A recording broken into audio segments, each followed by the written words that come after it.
Today's session is around email communication. And, I've worked across multicultural teams my whole career. It's been one of the coolest things that I'm thankful for. And that means that there've been quite a few interesting anecdotes that F-ups that either I've done or I've been on the receiving end of getting from people around emails. And sometimes it's entertaining to see how email communication can go really, really badly. Yeah. And sometimes it actually, I can think of times where I was very deeply offended and it was, in retrospect, I get what happened. But in the moment, sometimes it's hard to have a clear head and think, oh yeah, I'm talking to someone from, I don't know, Russia, whatever. They have a different cultural context than I do. Try to not read into things too much. So today is about exploring some of those experiences Mhm. that we've all had. So I do encourage all of you who are here listening to, tell us your anecdotes as they come up, ask questions. Otherwise, what we will be doing is our lovely panel today um, is here to kind of go through some email etiquette do's and don'ts and share some stories that examples of all the various email fun that we've experienced. And the reason why they're all qualified is because A, they're wonderful and they all work across multicultural teams and they've all come back to me and actually raised their hands saying, I want to be in this webinar because I have things to share, which is amazing. It's what we want. So today's panel is Nishmita, who works with Kocharia. Hi, Nishmita. Many of you would have interacted with her over email. Hopefully it was all good, but if not, I want to hear that too. um, and Meenakshi, who is soon to train with Coach Arya, but you've seen her in a couple of webinars lately. She's been an amazing help and support, and she's an expert on multicultural communication. So great to have her. Thank you. And my dog Sailor, who is an expert in dog communication, wants to come up here. Come on, Sailor. Or not. And Manish, who is super experienced in HR and talent management and lots of different things across, honestly, like every industry I can think of. His bio is on our website. You can see all the industries he's worked across. And he's currently training with Priya. Yes. So all of us are here. And let's get started. Mhm. Cool. All right. And guys, I'm coming off a flu. So last week I did very little talking. So today I think I'm going to try to get like 2 weeks worth of words in. So please just attendees and panelists, just wave your hand and be like, Magda. Mhm. Cool. All right. um, there's this article I found that I will use as guidance for today's webinar. Sure. I'll put a link to it later on our blog. And this article, the title is actually 11 Worst Email Mistakes Everyone Makes. And I like this article because A, these actually are mistakes that we've all made. But B, yesterday I emailed all of you who registered asking for some anecdotes. And it was quite funny how they fell into a couple main categories, mainly misdirected or wrong person CC'd or BCC'd type issues. So I thought that we'll just kind of follow the worst email mistakes from this article and use it as a jumping off point of, email etiquette and do's and don'ts and sharing some examples. And are there maybe let's ask the panel in terms of the email mistakes that we all make. What is like your number one where you want to start? Email mistake as well as how not to make it that you think is the most important. Manish, you're unmuted. We're going to start with you. Okay, sure. First of all, good afternoon, evening, morning, which part of the world you're in. So I guess the biggest mistake that I can think of in emails is not reading a mail before you send it over. And that's kind of a cardinal sin when it comes to emails, because every time you read an email, you almost always find something to edit, Hmm. something that you know that it you know can can sound better or can be more meaningful, because whenever you're writing an email, what you need to keep in mind is how is the reader going to make sense out of it. And a lot of times I've seen this happen, both in office or outside within my teams. I've been guilty of it myself, where you've written something, you have something in your head, you put it down in a certain way, but that's absolutely not the way the other person reads it. So it's always important that you read your mail at least twice and see whether it makes exactly the same sense as you want it to be, or is it open to interpretation. I think that's really sound advice. Except for some people like myself, who then the more you read something, the more you tend to obsess with it. You may get end up stuck in a cycle of not sending it. So sometimes what I do actually is I do read it, I Mhm, save it to drafts, and I step away. mhm. So I wait. If it's during the day, I wait an hour or two. If it's something can wait overnight, it waits overnight. But then I find I have a fresher perspective. Yeah, that Yeah. helps. Yeah, as long as you're not in a hurry to shoot out that reply right away. Mm. And Meenakshi, I see that you want to say something.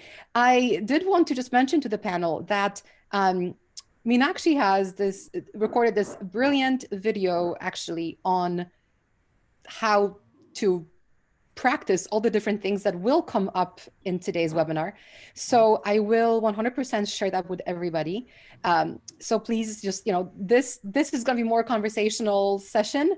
And then I will share a very structured instructional type presentation from Meenakshi. So you guys will get a 2 for 1 today.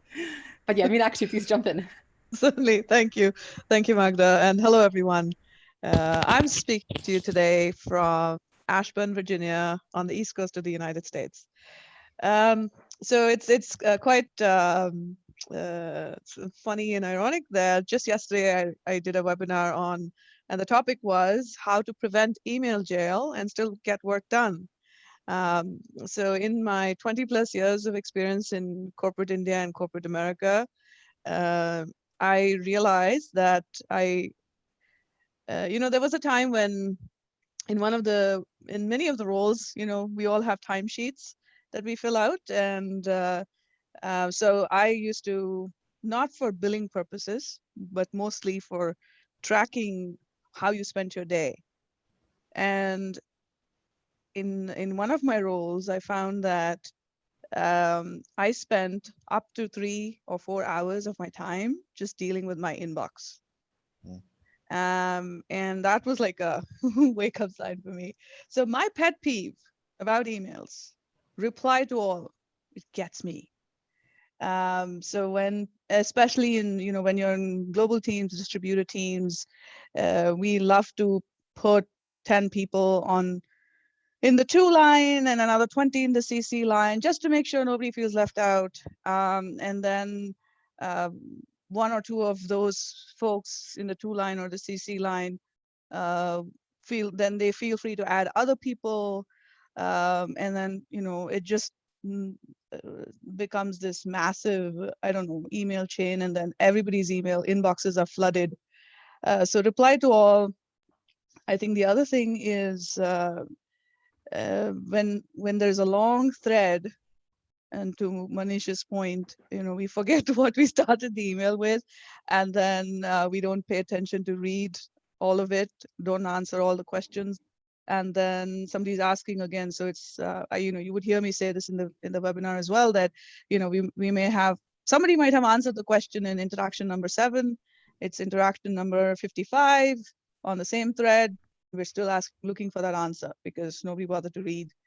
So in corporate environments, I find that now that I've just started my own small business, the challenges are in writing emails, like almost akin to cold calls. So how do you write? How do you present yourself? What's your pitch? And how much to follow up, when to follow up without sounding like a stalker. Um, and so those are some things that I think about. But I think that I've been able to successfully use and apply the principles of human-centered design to emails as well. And I completely echo Manish's point about reading your email, and that helps you. So I take the time to read it in my head. So I may not be reading it aloud. Now I can, because I'm at home and I work from home. But in an office environment, unless you want people to question your mental stability, you don't want to do that. So, but read it, because one thing is that a lot of us prefer email. Some of us because we are probably a little bit introverted, and others because it's an easier way, because you're not really putting yourself out there. And as a business owner, I feel like I find it safer to do an email introducing myself, as opposed to going to a networking event and actually having to say those words. Also because it gives time to think about what I want to say. But if, as a business owner, I want to project myself as someone that is offering value, and I want to differentiate myself from one of those, spam kind emails that people receive.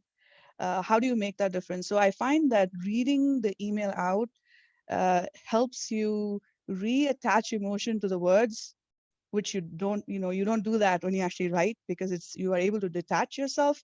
But then when you read it, you're able to put that back, and you're able to put yourself in your readers or the recipient's shoes, if you will, just to think about, does it make sense or not. So that really helps, I think. I will pause for now. Thank you. You mentioned emotion, and it's funny. So on this list in this article that started this conversation, emotion is one of the big don'ts on that list. And I totally understand why, but I also understand why we need emotion, right? Like you just said, emails can be very impersonal, and you lose a lot of context. And then you add the whole layer of different cultures, and how different cultures communicate or don't communicate emotion. And it just could be a recipe for disaster. So, um, I can think of examples where I was equally taken aback by the coldness of an email as I was by the over emotion of an email. And both times I'm like, oh my God, this person's crazy. Either way, they weren't probably. Again, I didn't have the context. So I'm just keen to hear more about this whole emotional aspect from all of you, and especially the layer of the cultures where you've worked across, and how that plays in emails.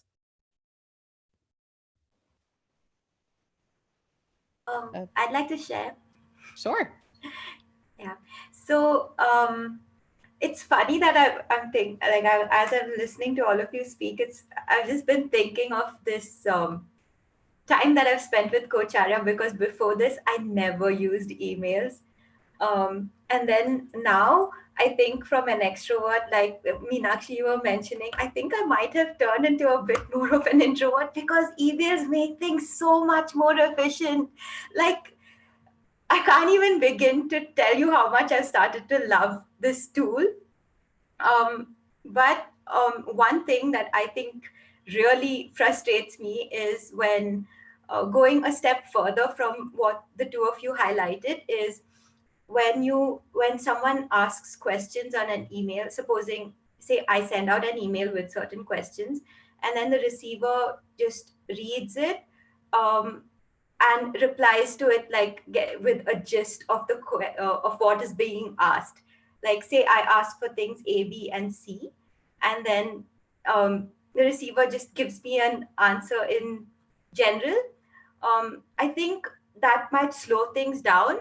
But what could be a possible solution is something that I've learned from my end is not just put in all my questions in a paragraph, but bullet the points as like question 1, question 2, and question 3. And I've learned to respond to it, to emails in a better way, as in not just reading my email before sending it out. I also read the sender's email, and I go line by line and make sure that I've answered everything there, and then send out the email.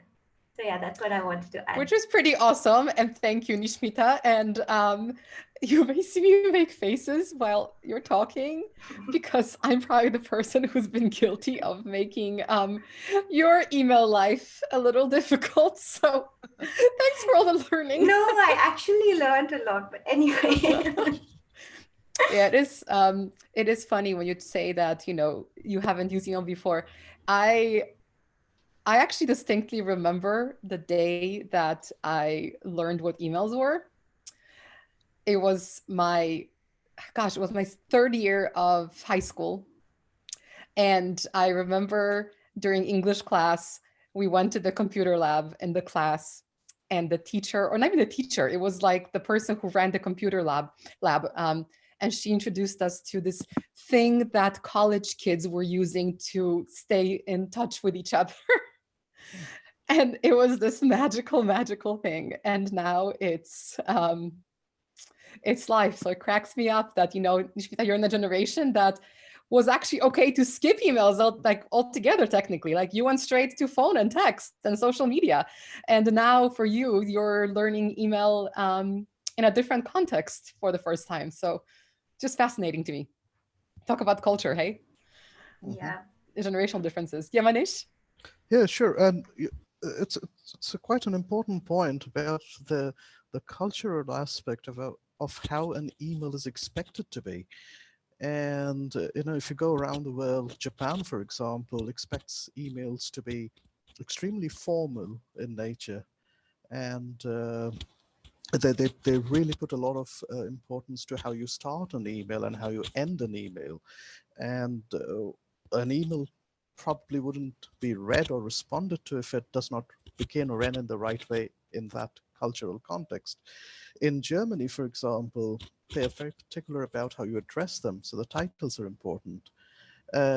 So it depends, and so I guess the rule is take a little trouble to find out when you're asking, when you're writing to somebody who's not from your geography or not from your culture, and it always makes sense to find out, do a little bit of research, and well, Google's always there, so now it's easy.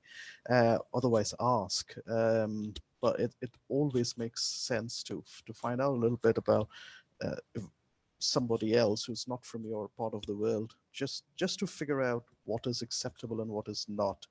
And just saves you a lot of trouble, really. And also to the point of emotions, how much emotion you can really show in an email and what kind of emotion you can show in an email, especially in the corporate context. Showing aggression is definitely a no-no in an email. And I'll tell you a very funny story in one of my previous organizations, and that also brings to the point that Meenakshi you were talking about using reply all, and that's such a dangerous thing. And so people don't even notice, and they just click reply all when they obviously should not. So there was this case in one of my previous organizations, one of the biggest organizations in India, and a very well-known organization which takes its corporate etiquette and very seriously, and is known for its corporate etiquette. So there's two people from the same department, and it so happened that a meeting was called, and some people came on time, some people came late, as it happens. And the person who had called for the meeting, she sent out a mail marking everybody, saying that would really appreciate if you came for meetings on time henceforth. To which somebody replied saying, I was there on time, so why am I on this mail? To which she replied, and all of this is, mind you, is all reply all. So everybody, like 20 people, are seeing this entire conversation, this entire fight happening. So this lady, she wrote back saying, I was on time, why am I on this mail? And then She wrote back saying, which is why you're in CC and not in 2, which will probably bring us to another conversation in this as to what is CC and what is 2. And to which this lady wrote back saying, but the difference is not apparent. But the thing is, first of all, an email is absolutely the wrong medium to try and resolve a dispute or a disagreement. Pick up the phone or walk over if the person's in the same building. Secondly, it went to 20 other people who did not need to know this entire altercation, who shared it with 20 other people and to others. And soon this mail was floating all over the organization, right up to the very head of the organization. There were these 2 people who were having an altercation over nothing, really. So, yeah, one needs to be really careful about what emotions you depict and how much. And the reply, all like you said, Meenakshi, oh, it's terrible thing to use. True. And, the 2 and CC, a lot of times, so a couple of things I want to point it out. I think that um, a lot of us tend to wear the size of our inbox as a badge of honor. The more number of unread emails, the more important you are, or the busier you are. I've seen that a lot in the corporate space, and people bragging about, I say bragging, they're not, obviously, but that's how I receive it, about the number of unread emails in their inbox. Now, I find that a lot of us, we just look at every single unread email the same way, because we very rarely take the time to see if our name is listed in the 2 or in the CC, or even BCC, because if you are the one BCC'd, you will show in BCC, others wouldn't know. And we tend to give it this, we don't tend to sort our inbox based on where we are. So CC really is no direct input required. And if you're in the 2 is when you're supposed to respond. And I've been in scenarios where people that I wasn't expecting any response from were the one jumping all over it, and it confused it for the rest.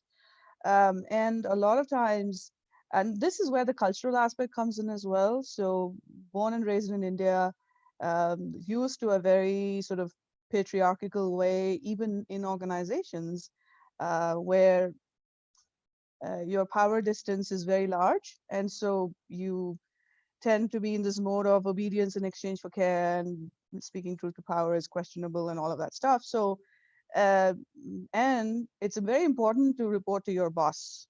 And so your boss is always on CC on all your emails. So that boss, how he or she gets any work done is beyond me. But what happens is we tend to use CC to show a lot of passive aggression. That's what I've noticed.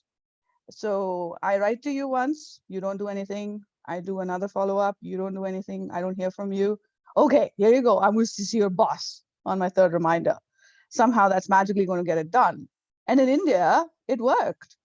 And so what you actually are establishing as a pattern of behavior here is that you have no normal communication. All communication is escalation.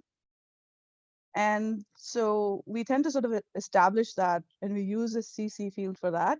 And so it's in some cultural and organizational contexts, CC has lost its true meaning of FYI. And so that's one thing that I've noticed. And I've seen that here in the US as well, where the second reminder includes a CC to the manager or someone who holds more positional power than you, and somehow supposed to move things along. The other thing that I've noticed from a cultural aspect is like timelines. If you're writing an email that involves responding to timelines or agreeing on timelines, and you say, okay, here's what we discussed, and these are the timelines that we discussed. More relationship-oriented cultures or collectivist cultures will tend to not respond to that because our construct of time is, very high context. So our priorities change based on what's happening right now, as opposed to making a commitment, time commitment for 4 months out or 3 months out. Whereas cultures that are more sort of individualistic, if you will, Northern Europe, North America, Western Europe, will tend to agree to and abide by, because we are more rules-based than relationship-based. So you see those patterns in your responses as well, whether or not someone responds and how they respond. So in the US-India context, I would see that our India teams would somehow their managers had told them that every single email has to be acknowledged. Really? And so I would get emails with read receipts on them. That's another big pet peeve of mine. So if I open an email and if there's that read receipt dialog box that opens up, I would just close it out. I'm not going to even respond to that. So that, you know, in an organizational culture standpoint, I think that if you really want to understand that particular organization's culture, look at their emails, look at their meetings. And that tells you whether there's trust, whether people are open to be vulnerable or not. And so it goes back to this about, so I would get email, I would send an email, and from my India team, I would get an email back saying, sure. I have no idea what that means. And I noticed that the word sure is used in conversations as well. I mean, I'm from there. I've used it in the past. And so the context in which that particular word is used, it makes sense in that cultural context. It doesn't make sense here. So I found myself spending a lot of time interpreting English to English between the two cultures. So that's been my experience with emails as well. I think that happens, a lot, and not just in the two cultures you mentioned. I think I want to talk about power a little bit, and you brought it up, and I also want to talk about how do we address all this stuff, because we all have anecdotes like this, but end of the day, we all have to work together. So how do we work together? And interestingly enough, when I sent out the email yesterday asking for anecdotes, a lot of what you just talked about came back. People asking a specific question, and then the reply from a person with a different culture comes back with something that made zero sense to the sender. Like, okay, so when are we meeting? Okay, nope, that doesn't actually say anything. So, my face kind of felt serious a little bit when you mentioned the word power, because one thing that I struggled a little bit with in the past, and still do, is when people do abuse that power. Not necessarily always like when you said they CC your boss, etc. Like that irks me beyond belief, whether I'm the boss being CC'd or whether someone's saying that to me, because let's just talk about it, come on. But what really, really bugs me is, and Nishmita, please jump in because you've experienced this, I think, when someone is communicating with, let's say, one of my direct reports, someone who's more junior, and they're being very rude, and I interpret as rude, but they are speaking to the person one way in the email, knowing what their position is in the hierarchy. And then somehow when they realize that I was CC'd or I reply, and they see that my position is CEO, all of a sudden their demeanor changes. And man, like that bugs me. I can't even say the words. It pisses me off so much when people have different level of respect based on where the person is in the hierarchy, so to speak. But I know, like you just explained, that in some cultures there's an expectation of different deference levels based on what your position is. I get that cognitively, but it boils my blood whenever I see my team disrespected or just treated differently than they would treat me with the 3 arbitrary letters after my name that really shouldn't matter. So what I've done in situations like that is, I will vent a little bit to myself or to Nishmita or to whoever, and take a deep breath. And I don't like leaving things to fester. So I tend to be the person who addresses that and just says, hey, listen, like, I don't know what you meant by this. but here's how it came off, fully knowing that maybe I could be embarrassing that person. I try to not be to embarrass them, but I feel like I need to bring it up because it's going to keep happening and it's going to keep bugging me, and it's going to bug my team, who were on the receiving end of it. I don't know if I'm doing the right thing or not. So yeah, I'm keen to hear Nishmita's experience with this particular situation, and from, Meenakshi and Manish, how would you deal with this? Am I doing the right thing, or am I completely messing it up and making it worse?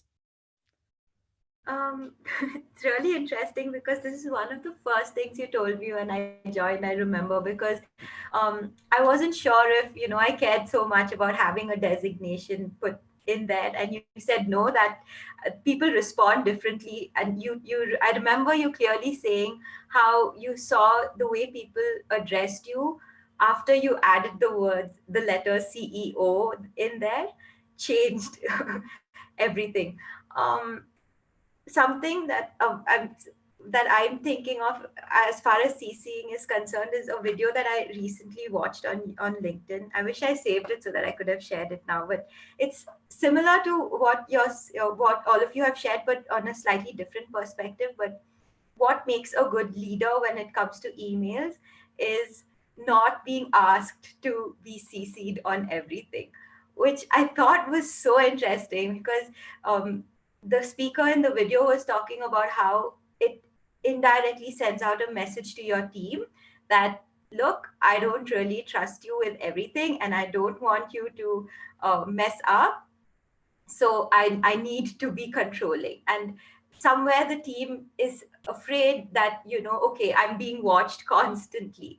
So and I thought about it and I was like, yeah, that does make a difference, because I do remember when I've been told, look, I don't need to be CC'd on all of these things, and I was like, yeah, okay, fine, that means I can handle this by myself. And that kind of gives scope for growth and also a sort of personal connection with anyone you're sending it out to.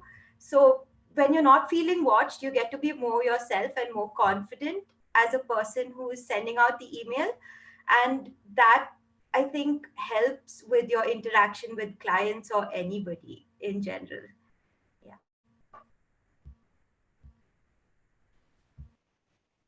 Yeah, that's true actually. And just to what you asked, Magda, um, I guess people treat your team the way they see you treating them.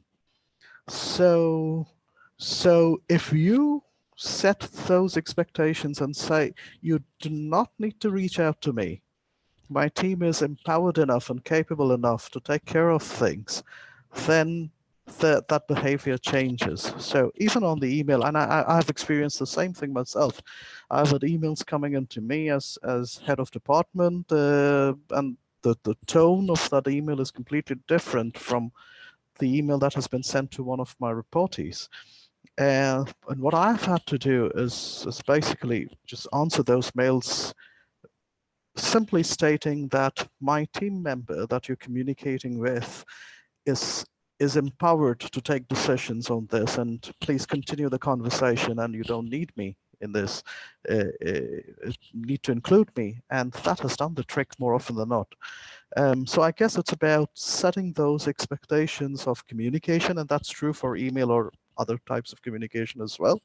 But it is important that if you have certain expectations in terms of how you want to be communicated to, you should set those expectations, and it's only fair on the other person that you set those expectations. On the time thing that you were talking about, Meenakshi, about how soon would you answer an email?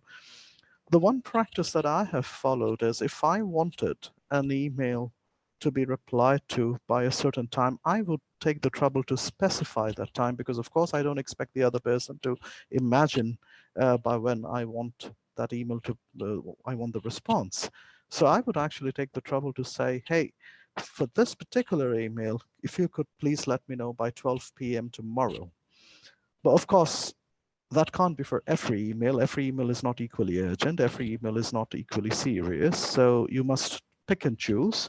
and let people know. But when you set these patterns of communication, people pick those up, and then it takes probably a few exchanges, but then they get to know how you want to be communicated to and how the communication would come from your side. I guess that it's only a matter of a little bit of exchange before you get to read each other. I agree. I definitely agree. And that's what I refer to as the power of one, because a lot of times in organizations, as individuals, even if you are equipped with, or if you have the right skills and you know how to optimize your communication, your environment may not be conducive to that, or there's not general level of acceptance. So the organizational culture will trump your personal practices. And what I have found is that if I'm able to stick with my practices and continuously improve them and use them within my locus of control. And so if I have teams, if I have folks that report to me, uh, explaining that to those. So exactly to your point, what you said, Manish, where if you as the manager are receiving those emails, then you communicating back with, uh, sort of saying, hey, my team's got this, and you continue to talk to them and they'll be able to service your request. Doing that. And the other thing is, one of the other sort of tangible practices that's helped me a lot is stating what you want, the call to action from an email, putting that in the subject line. And so if you want a response, if this is just for information or if there's a due date, I even go to the extent of, in Microsoft Outlook, you can add a follow-up flag to your email, so it'll pop up as a reminder on your recipient screens. So there are tools that you can use instead of sending another reminder email, they'll get one automatically popping up on their screens. So the point I'm making is, even if we don't have to feel like we have to wait for the organization to change. We have the power within ourselves, within each of us, to influence whatever we can, and then hope that that's going to sort of have a ripple effect. The other thing from a business owner perspective that I wanted to bring up was, you know, CCing in that context can be like somebody made an introduction and you CC that person. And there needs to be a point where you need to take a call and respectfully remove the contact, the person who made the contact from CC, and then say so in your email that we're doing this, thank you for this, and maybe the second interaction or third interaction, you can exclude that person and say moving you to BCC to protect your inbox, and you do that once, and then that's done. The other thing is about CC in a business owner context is to not randomly CC someone thinking that they're in a position of influence over the person that you're writing to. Don't assume that. And especially as a business owner, you don't want to do that. And being very culturally aware and intelligent about who you're corresponding with, and always ensuring that whatever you're writing as a business owner, you are providing value, even if it's an introductory email, that they learn something about you. Whether or not that goes anywhere is besides the point. A couple of design tips that I've used, and I feel that it's made an impact, is making sure that your reader doesn't have to scroll to finish reading your email. And so if you have to scroll, you've lost them. A, your email is too long, and maybe that calls for a conversation. And B, it's not there, especially in today's world where our attention span is less than 8 seconds or something. Then the other thing is, I always put the email address in the end. That's the last field I fill out, so that you're really clear, you've proofread, you've read it out, you're clear on the tone and everything, and then you fill out.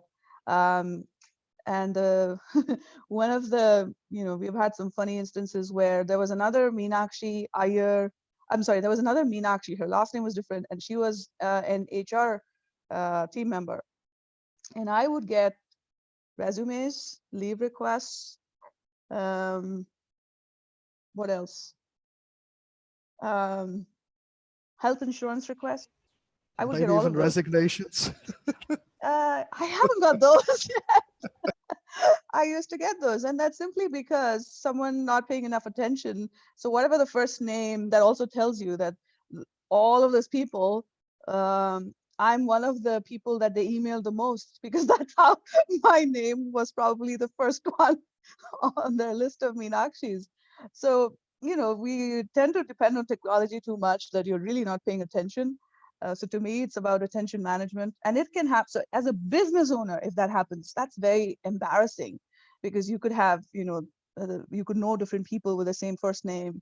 And if you're not paying attention, you send it to the wrong individual, and your message is not going to make any sense to them. And you might be in their spam filter forever. So those are some things from a business owner perspective as well that I wanted to share. It's actually could be worse than just inappropriate, could actually be dangerous. Because of my name, Magda, when I worked at Google, I was Magda at google.com. When I worked at PayPal, I was Magda at PayPal. When I worked at Atlassian, I was Magda at Atlassian. So, and basically every other small and or large startup I've ever worked at, I occasionally get emails that I really shouldn't be getting from companies that really should know better. And I usually have reply and I say, hey guys, I no longer work there. I don't know how these even got forwarded to me, but I can see they were trying to contact another Magda. Anyway, always read things. I love your tip about putting in the email field last, email address field last. There's a couple other things that I really like. So there's different ways that you could use email. I prefer to use my Chrome browser and Gmail for specific reasons. And that's because Google has built in a lot of really cool features to try to take out some mistakes from happening. So for example, there's an unsend feature that was in labs forever, and now it's standard. So you can go into your Gmail settings and you can specify how long you want to give yourself to potentially unsend an email. I believe that default is 20 seconds. I've done it for a little longer than that, and I use it honestly like 10 times a day. Sometimes it's because it is a bad idea to send the email, sometimes because I forgot something. But the point is, you could write something, you can click the send button, and your brain has enough time to catch up and go, actually, no, click on send. And no one's the wiser. Face saved. Another tool that I love, again, because it doesn't work in everything, but it works in Gmail and in Chrome, is Grammarly, which Nishmita turned me onto. And it's a great little tool. I mean, you still have to read what you're writing, but automatically picks up spelling and grammar mistakes, automatically reads the tone of your email. So, we talked about emotions earlier, and you never want to be angry. Well, Grammarly, yeah, it's not a perfect tool, but it's pretty damn good. It'll tell you if your email is sounding overly formal or overly aggressive or overly friendly or overly anything. So it gives you an opportunity to make that judgment call, whether you want to change something or whether you actually want to send it. And the other one you mentioned, Meenakshi, was reminders. What's really cool in Gmail is that both emails that you send and you don't get replies to, as well as emails that you've received and you haven't replied to. Gmail, I believe standard is 3 days, but it again depends on your settings. You can set it to give you reminders to reply to something, or to, ping someone, be like, hey, I haven't heard from you, automatically without you thinking about it, which I find super helpful because, let's be honest, you said attention spans are very short. We do forget things. So that's the tools that I use there. But another kind of tip that I use for emails that I deem really important, and the ones where I know that it could be emotional for the person reading it, I read things backwards. So this is from my copy editing in college background. Your brain just fills in the blanks the more you read something, right? So you will miss things. It's just how we are wired. But if you read backwards the paragraph, read each sentence from bottom up, you may find yourself going, oh, that sounds a bit funny. And sometimes because it's out of context, right? Sentences don't follow each other for a reason. Other times you will pick up things that don't mean what you want them to mean. So it does add a little bit of time, but it does save your bottom from offending people sometimes.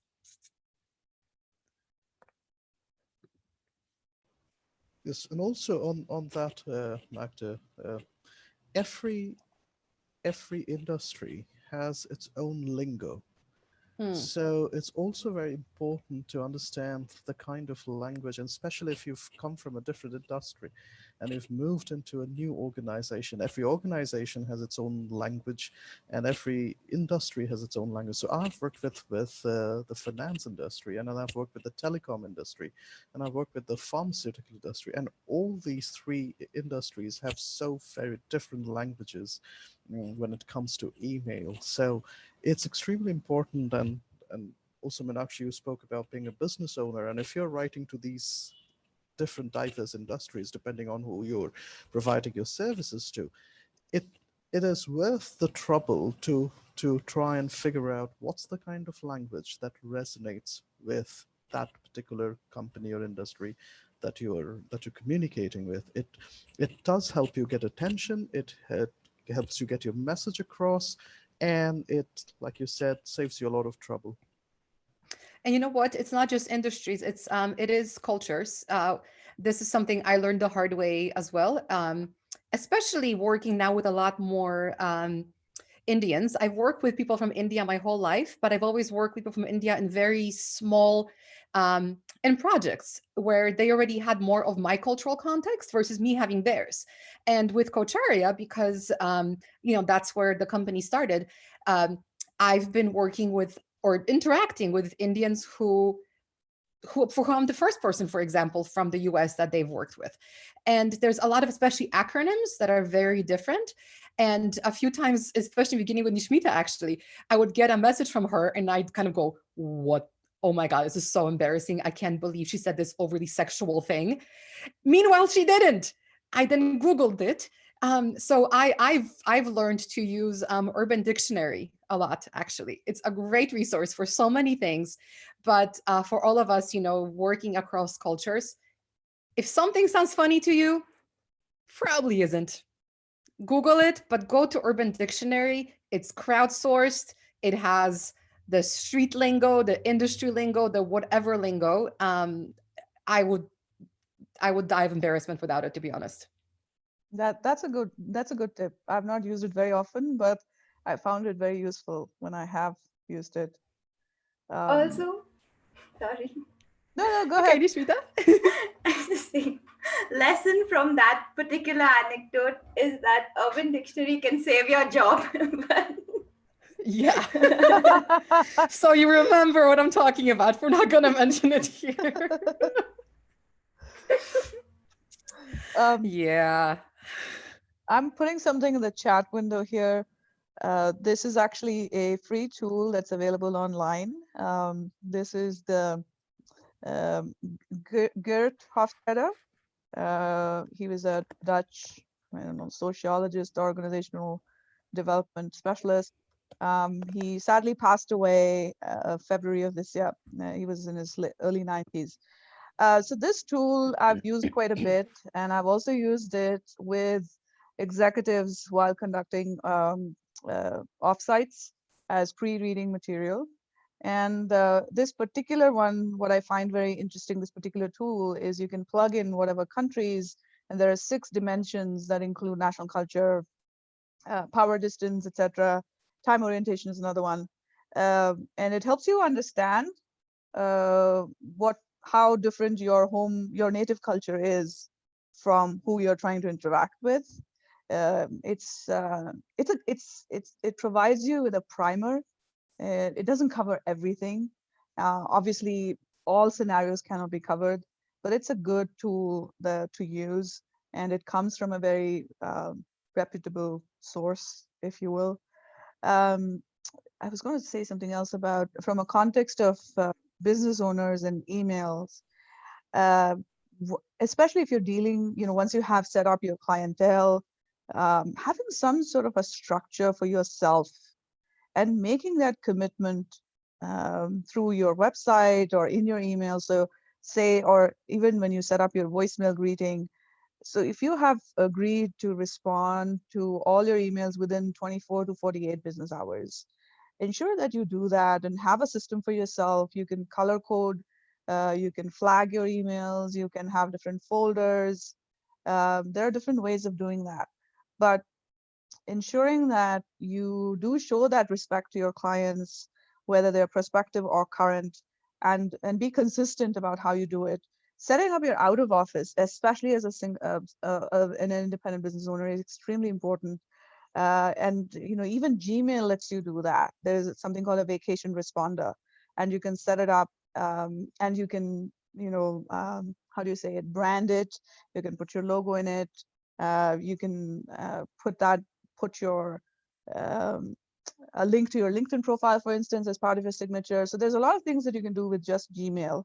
And of course, if you are using like a hosting service, and if you have a domain and your email is set up through your domain, then obviously you're free to use Outlook or whatever other tool that you use to manage your email.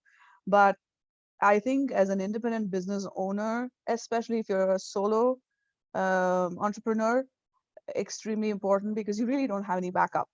Yeah. And any missed interaction is large enough for you to lose trust with your client or a prospective client. And so that is something that I would really harp upon. The other thing is setting up your meetings. So I found this free version of Calendly as a calendar tool, so you don't have to go back and forth. And you can, the free version allows you to just have one calendar integrated with the tool. So what that allows your clients, prospective clients and clients to do is they can pick a time slot, and only available time slots will show up on Calendly, which means that you have to make sure your calendar is up to date. And keeping appointments, making appointments, and planning far out, again, there's a cultural aspect to it. Not all cultures are built that way. And so, for example, when I was still in India, and I used to run the language training center, an international language training center. And our policy was to recruit native speakers. So we had people from the US, from South America, because the languages we were in the market for were English, Spanish, German, and French. So we had native speakers from all those countries as our instructors. And I still remember this incident when it's funny now, it wasn't funny then. So this was an American colleague of mine, and I was trying to plan out our courses. We had a corporate client, we were trying to plan it out, and it looked like the client was going to start, we had like a 3-month leeway or runway. And I was shocked that this instructor, she had her entire almost a year planned out, and all she had to do was flip out her phone and look at it. I'm like, wow, I'm not a long-term planner. And that's cultural as well, because I'm very high context coming from India. So what's happening at that point in time will drive a lot of my priorities. So there's no way, I find myself, it's humanly impossible for me to plan my 6 months out. And so but the point I'm trying to make there is that as an independent business owner, know yourself and know how much far ahead you can plan. And Calendly allows you to control how much far out you want to have people to get appointments with you. So I've chosen to do 60 days because that's like stretching it for me. So think about these things as well in terms of email and setting up appointments and managing your time and managing your response as an independent business owner. Thank you, Nakshi. I will add all of this on a blog post because this webinar, it's the beginning of a conversation. This topic is it could be a college course level could be taught on email etiquette, and we could debate it. So I will definitely take all these tools and I will put them in a blog post, and I'll email it to everybody else. And I have a huge request actually to anyone who's listening right now. If there's a particular question that you were hoping to get answered today, and you didn't because, it's only an hour, please email me, just magda@cocharia.com. Email me, and I will take all those questions and make sure that we answer them in a nice and comprehensive blog post, where I will also put the video that Meenakshi recorded with some very practical tips on just how to manage email on a day-to-day basis. So please, please, please, any and all questions. But we do need to wrap up, and I guess I would like to finish off with just asking for the key takeaway from each of you. And one that occurred to me is that we're all human, and if there's one thing that I learned in the world of coaching that I love and will always love, is unconditional positive regard. Even when Meenakshi mentioned Calendly, I have Calendly. I also have a different tool that we use that integrates with our CRM. I don't often use it because a lot of times it can come off as really impersonal. So for all the usefulness that something like Calendly has, when I get an email back from someone when I'm trying to, I don't know, develop a relationship as, a business person to a client, and they go, book my Calendly, I go, oh, great. They don't even care to reply to me with, and I have to, take a step back and go, no, they're just using technology to make life easier. Magda, stop being judgy. So there's literally everything we said today is so open to interpretation. It's insane. So let's just remember the concept of unconditional positive regard. Let's give the person that's sending us the email benefit of the doubt. Let's think about the fact that we all have different cultural context, different gender, age, generational. I mean, the list is long. So if something is unclear, ask to clarify. If you have a question, ask the question. Don't assume the worst. Assume the best or assume neutral. And I think then our email world will be a lot more peaceful. Anyone else would like to leave us with closing words? Well, my final reflection would be, follow the principle of what and how much. So by that I mean, be careful to decide what requires an email communication and what requires another form of communication. Everything is not email material. So, and I saw a comment by Chris some time ago in the chat window that emotions are important, more important sometimes than content. And that's true. A lot of times when email is absolutely not the right form of communication. So choose what goes in an email and what goes over phone call. And how much? If you've started an email, how long do you go on with an email, and when do you shift to a different kind of communication mode if it's not working? So the what and how much should be two things that you should always keep in mind when using email. I think my biggest takeaway is that someone also put in here that everyone has a story, everyone has frustrations, and that's where the word etiquette comes from, right? Like, I love the concept of etiquette because it's not, no, I mean, they are a roadmap learning to courtesy, but the whole point is courtesy. So it's like, keep the reader in mind. And as long as you want to communicate well, that two-way communication, your punctuation, the length of your email, the words that you're going to use, the tone, everything, I think will eventually start falling into place. Absolutely. For me, there are two things. One is start with why, and that dovetails with what you were saying, Manish. So think about the purpose, and your mode of communication may not always have to be email. So starting with why. And the second thing is that we tend to judge ourselves by our intention, and we judge others by their actions. And so that's true in email as well. And in email, because you have the opportunity or the luxury of hiding behind a screen, doesn't mean you can just say what you feel like.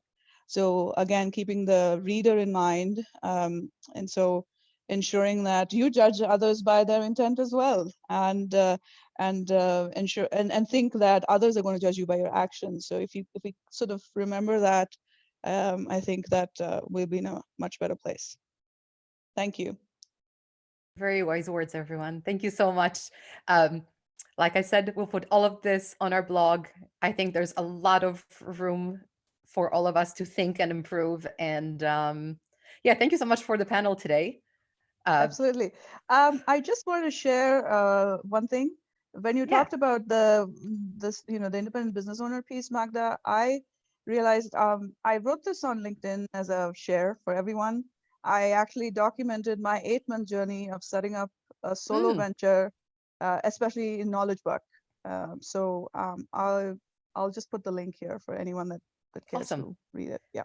Thank Yeah, you. and I'll add that to the blog post. So everyone, please, we'll we'll write that up, excuse me, and we'll email it out to everyone who attended, and it'll be on coacharia.com/blog probably tomorrow, along with the recording of this video, etc. But yes, please email me with any questions so we can address them. We'll see you guys here next week for a different webinar. But all these webinars that we do, they are free for a reason. They're all great, and we're appreciative of everyone who attends and all of our panelists, but we're here to learn together, and knowledge should be free. It's what we definitely believe at Coacharia, so please take advantage of things like this webinar and send your questions so we can all learn even more together, even past the webinar. So thank you so much to everyone. Have a lovely day or evening wherever you are in the world. I see sunshine in Chicago, which makes me very, very happy. And I will see you here next week. Bye, Thank you. everyone. Bye.